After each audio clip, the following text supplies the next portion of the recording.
Hello students, आज हम लोग जानेंगे difference between diffusion and osmosis.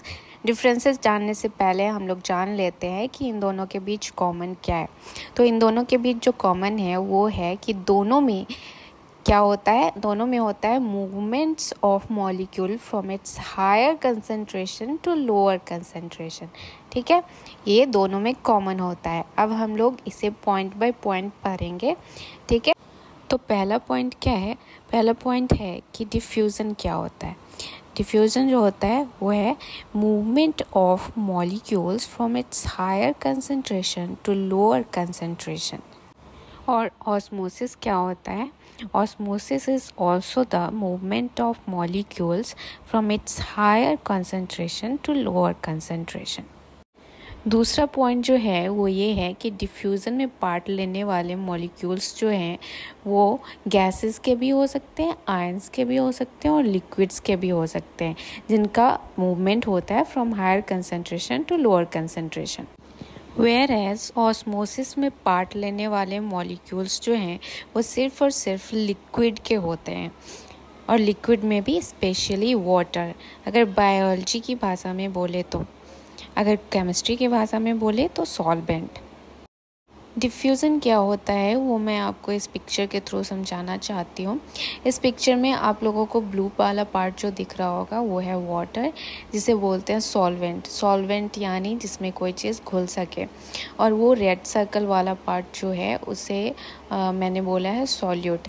ठीक है, जो सॉल्यूट वो चीज़ जो सॉल्वेंट में घुल सके। ठीक है, तो यहाँ हमने वाटर में सॉल्यूट डाला, तो उसके बाद आप क्या देखते हो कि सॉल्यूट और सॉल्वेंट दोनों का मूवमेंट होता है और दोनों एक दूसरे में समान रूप से मिल जाते हैं। ऑस्मोसिस को समझाने के लिए मैंने ये दूसरा पिक्चर लिया है, जिसमें दो इमेजेस हैं, image 1 and image 2।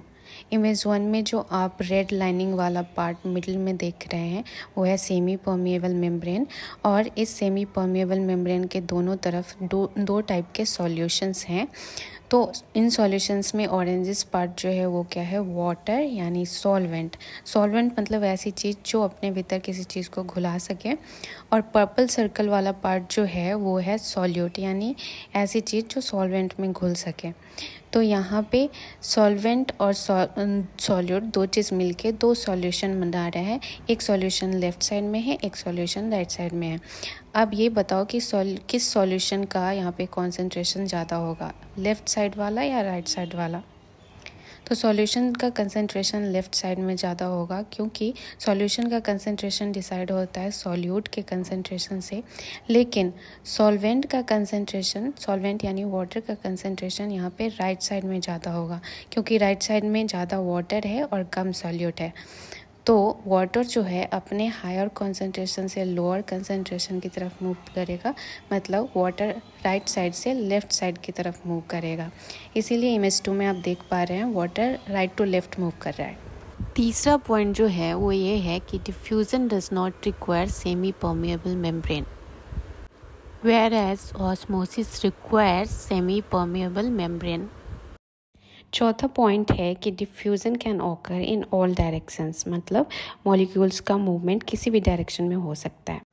whereas osmosis occurs only in one direction, मतलब इसके मॉलिक्यूल का मूवमेंट एक ही डायरेक्शन में होता है, जो कि ऑलरेडी मैंने आप लोगों को समझा दिया है इमेज के थ्रू।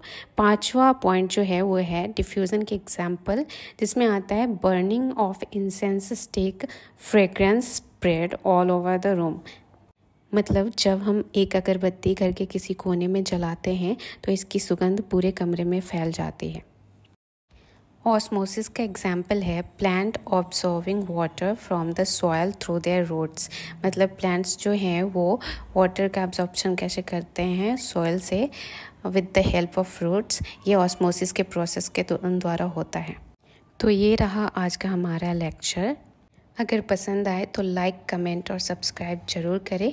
नेक्स्ट वीडियो में मैं फिर से आऊँगी differences between osmosis and imbibition के बीच जानने के लिए। धन्यवाद।